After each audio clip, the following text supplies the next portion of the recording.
court is once again privileged and honored to discuss an important issue for environmental health with Dr. Dor Dearborn and do an update of some of the information that we've received previously.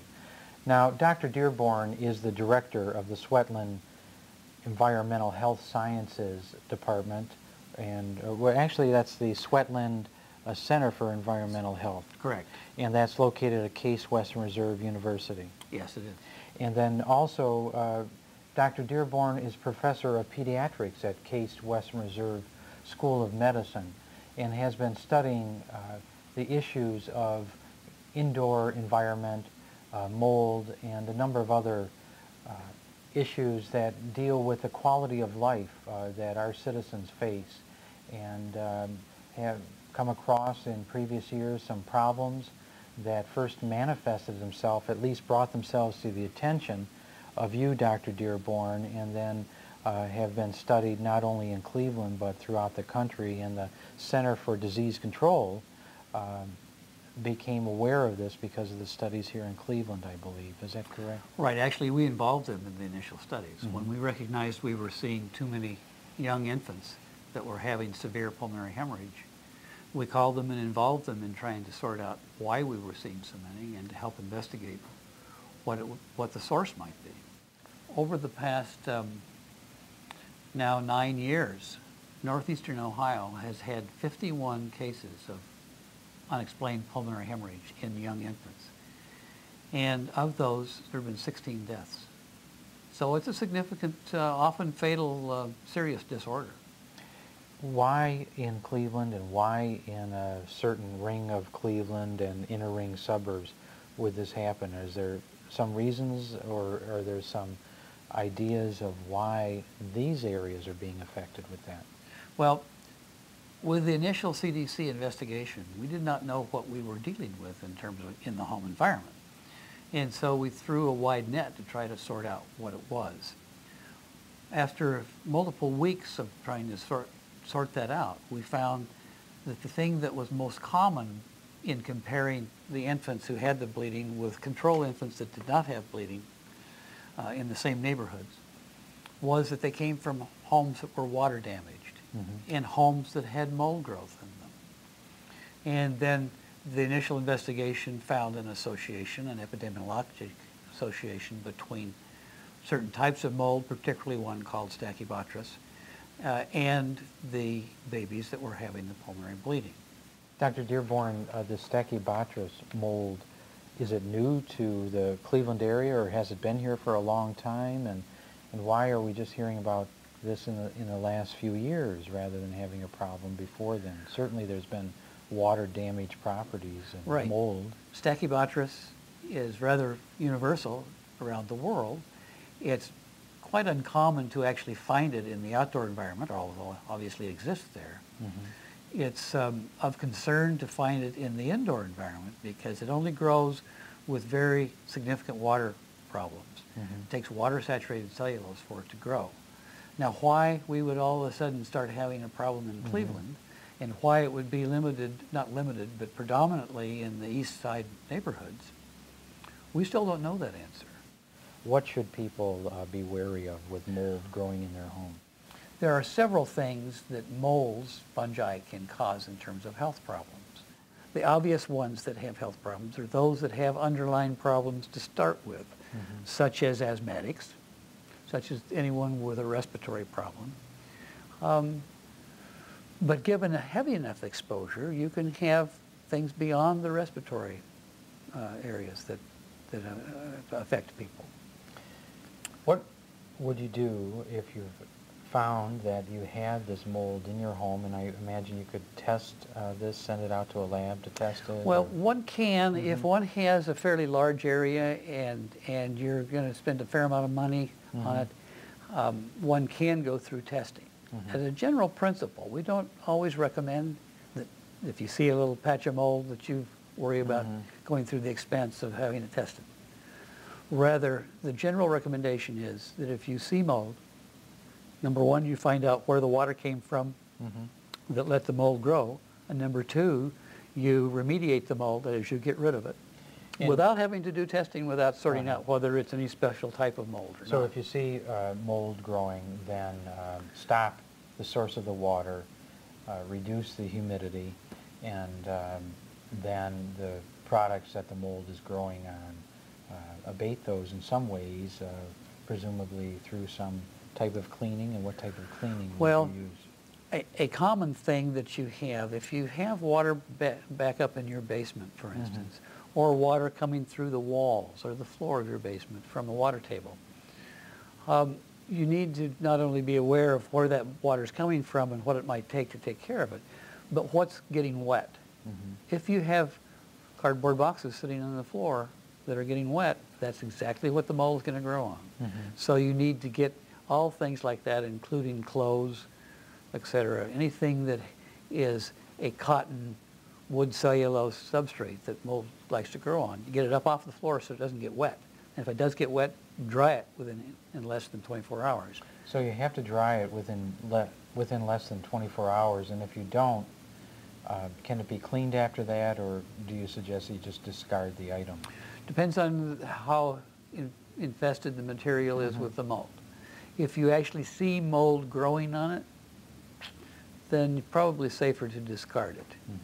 If there's like clothes that were on the basement floor and got wet, if they're mildewed, well, you may be able to rewash them extensively and clear that up.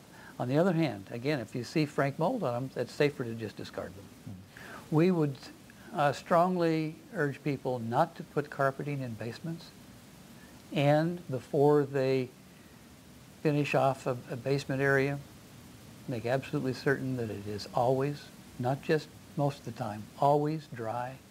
Because if they have any water intrusion problems and you enclose the walls, particularly with drywall, and if you put carpeting on the floor, even though it might be indoor-outdoor, it still has the potential of growing mold. Now there's a recommendation that perhaps you can put a plastic sheet down and then the carpeting on top of that? Well, that's a temporizing measure that might work. The thing is, anytime that you have a rupture of that plastic sheeting, you have the potential of water weeping up through the concrete slab, as it will always do, and then providing some moisture base for the carpeting. And it's not just the carpeting itself, although, you know, jute and wool and those sort of things are going to be a problem, is even synthetic fibers. It's a trap. It's a sink for dirt including lint, including things that are organic that mold will grow on. So I would much rather, if someone's going to finish a basement, to put a special tile in, throw rugs that you can then move around, that you can lift up and that will dry, and that you can wash and this sort of thing. Wall-to-wall carpeting is asking for problems. The moisture level of a home is important for the growth of mold. What should you keep the moisture level at? And there's moisture generators in showers, in dishwashers, in washers, dryers are pouring moisture out of as they dry the clothes, all sorts of things. Years ago, I used to think that in the Cleveland climate it made sense.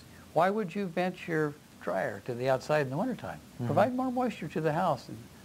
However, that does pump moisture into the house, where then at cool points you're going to get condensation and get frank water, and there's where you're going to get mold growth. The other thing we used to recommend years ago were vaporizers for children when they would have colds and respiratory things. We don't recommend vaporizers that much anymore. Number one, we found that they really don't add that much to the medical care.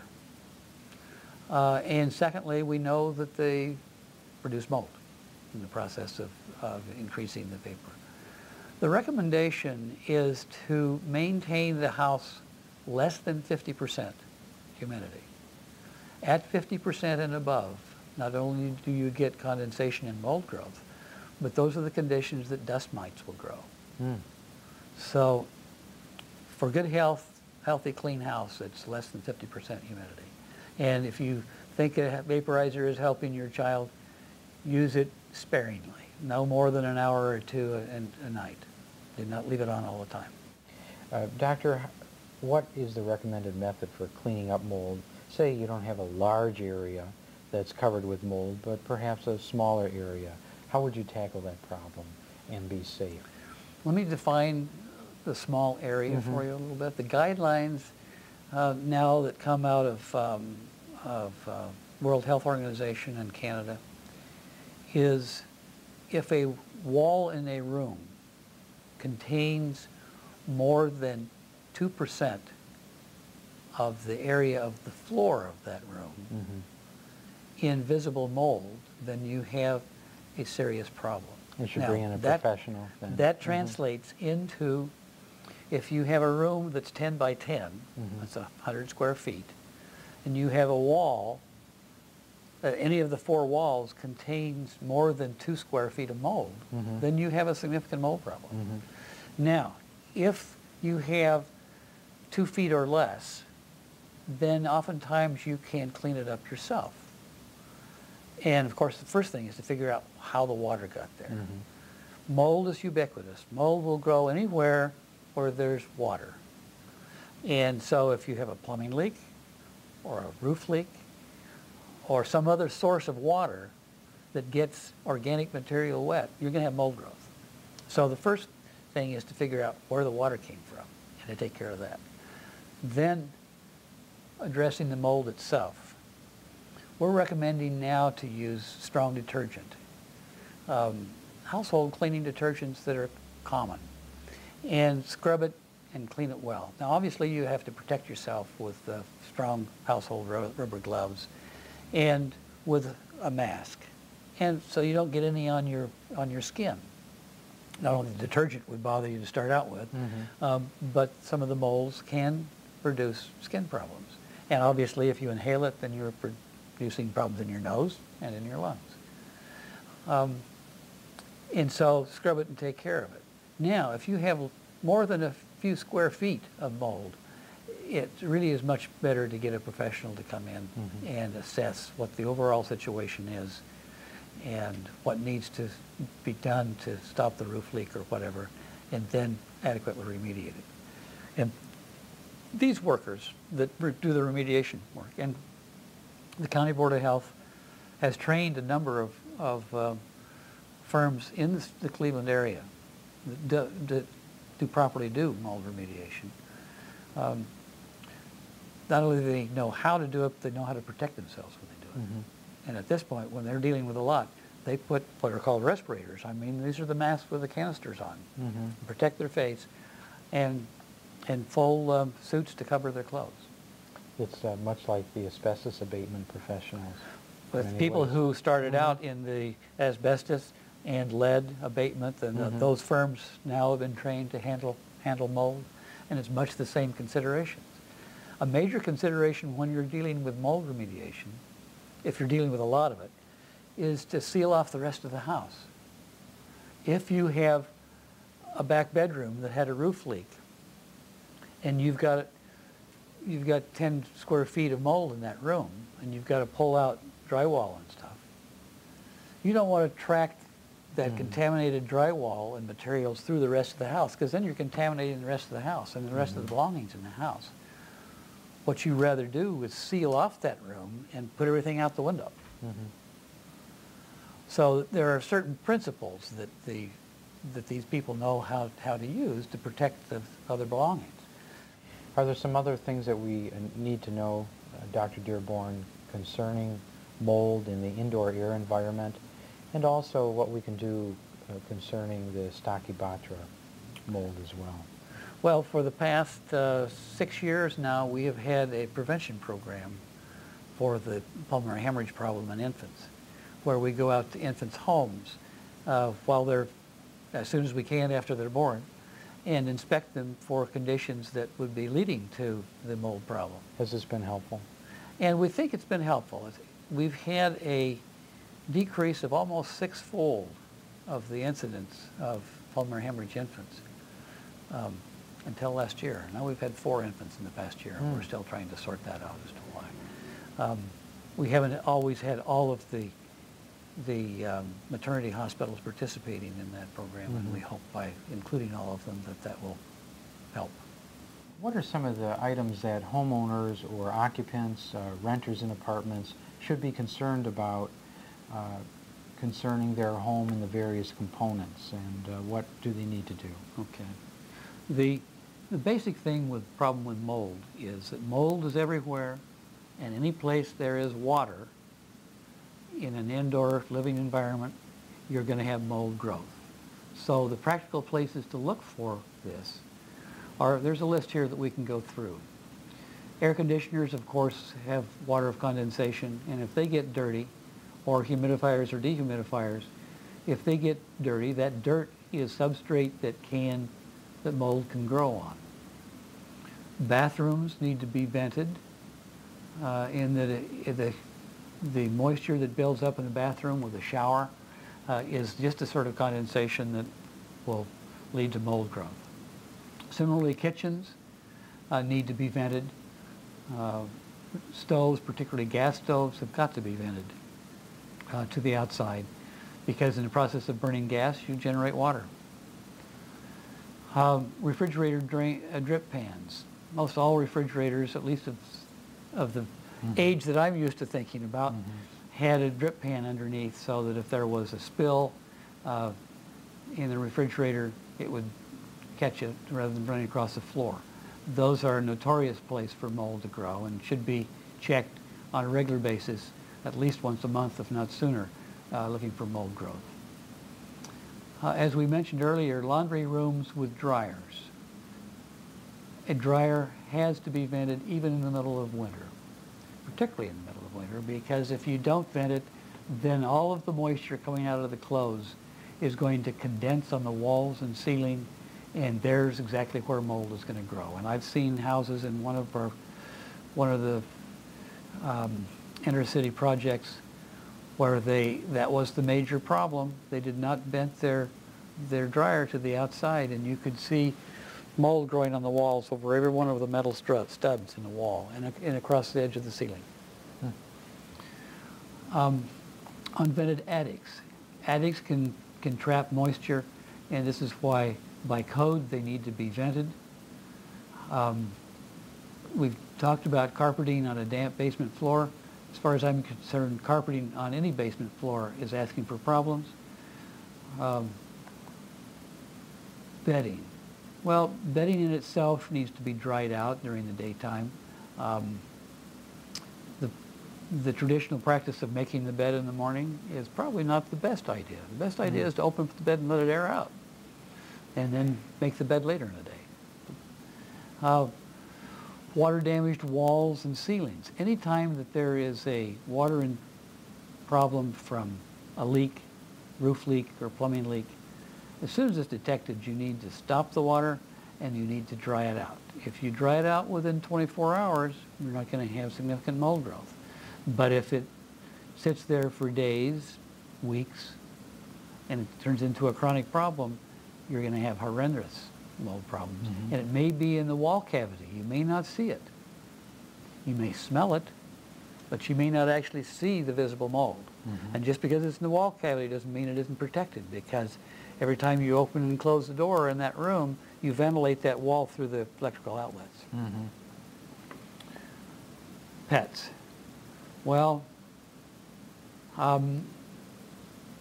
pets are usually not a mold problem. Pets have their own allergens. And pets obviously have got to be taken outside to do their business. And if that's the case, then usually they're not much of a mold problem. Where pets can be a problem is if people have allergies to them. Our general recommendation for our asthma patients is not to get rid of your cat, not to get rid of your dog, because that's a pretty traumatic thing. On the other hand, if you keep them out of the bedroom. Cats love to get up on the bed and roll, and cats with their electrostatic fur will pick up not only their own dander, but pollens and all kinds of things. And then they roll in the bed and leave it behind, so then the child comes along and sleeps in the bed all night and is exposed to what the cat brought in. So pets are tolerated by people that have or families that have allergies much better if the pets are kept out of the bedroom where so much concentrated time is spent asleep. Mm-hmm. If people would like to learn more about mold, the indoor air environment, and also the condition of the Stachybotrys mold, who could they contact, or is there a website? Going to www.epa.gov and looking through their various offerings is an excellent source of information. And in terms of mm-hmm. if you have a young infant and you haven't heard from the prevention program about having your house inspected, we predominantly have that on the east side of Cleveland. But if you've got a major concern, you can contact us from wherever. A doctor's referral will include you in the program from anywhere in Cuyahoga County. Mm-hmm. And that phone number is 216-368-4369. That's 216-368-4369 is the phone number for the pulmonary hemorrhage prevention program. I want to thank you and appreciate the fact that you took time today to be with us. All right, my pleasure.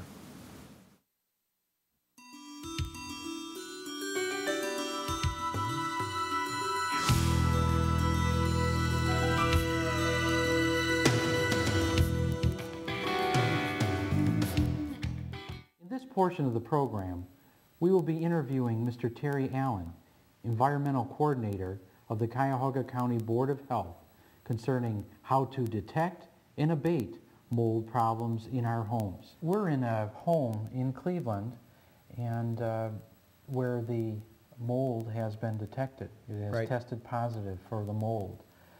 Could you take us around the basement area, which I understand is the area where, if you have mold, where it'll be the most pronounced, and show us some of the contributing factors that help the mold survive and exist. We're in a room that was either a fruit cellar or it was a coal bin at one time, and it had been converted to a little living space and has carpeting in it. The walls are painted, and this was the room where I believe the mold was found and tested positive.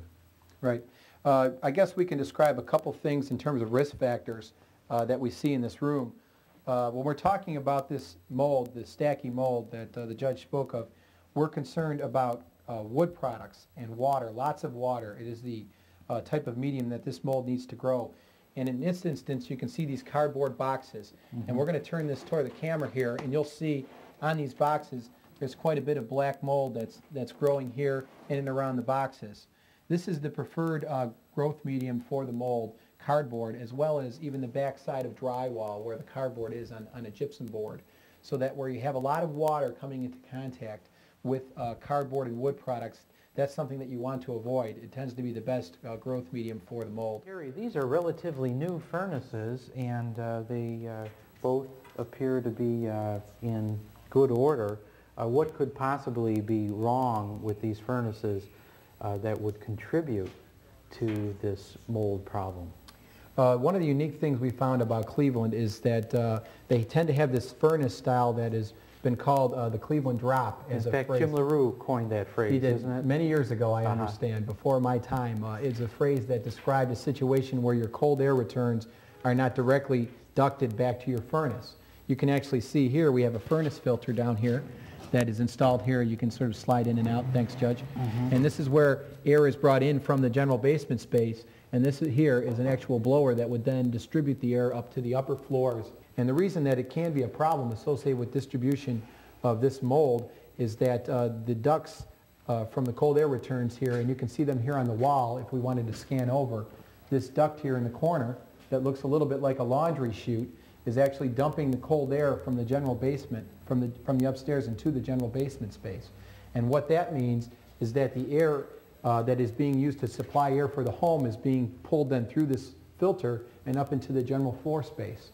In most cases, That duct that we saw on the wall would be directly connected to the furnace. So you'd have what we would call a closed system, which means there's less of a risk factor for pulling this mold into the living space.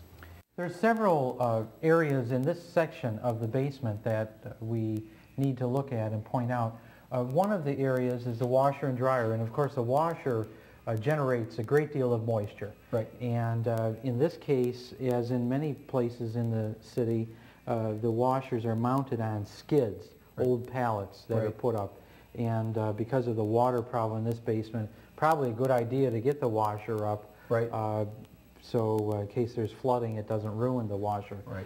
But I see that there's moisture wicking up through that skid as well. Right. Sure, we can comment on that. problem? There are a Yes. few things here, Judge, as you stated, in the relative to the washer and dryer unit. We do see, as you said, people storing their washer and dryer appliances up on skids. First of all, as you stated, if we have a water problem in the basement where you're actually getting water coming in through basement walls, you can have standing water for long periods of time on those pallets. And if they do stay wet for a while, wood pallets like this would support various types of molds, including the mold stachy that we've talked about. So it is important that if you're going to keep, as you should, your appliances off the floor, you use a non-wood pallet, perhaps a plastic pallet. It might be your best bet. Now, it's also important to note that dryers also, not only the fact that we have a pallet under this dryer, but that when you have a dryer exhaust, it's important that you exhaust the dryer to the exterior, because dryer exhaust, as well as what you see over here, Judge, behind you on your furnace and your hot water tank, is combustion gases create a lot of moisture. And it's important that you do exhaust your combustion gases into your chimney flue and up and out of the house, because if you dump them into your general space, they do create a lot of moisture and can also be a problem. This is a problem that is growing, and in Cleveland, something that's important that every property owner look into. They may not have the problem, but they need to be aware of what to look for, and you've certainly helped contribute to that today. Thanks, Judge.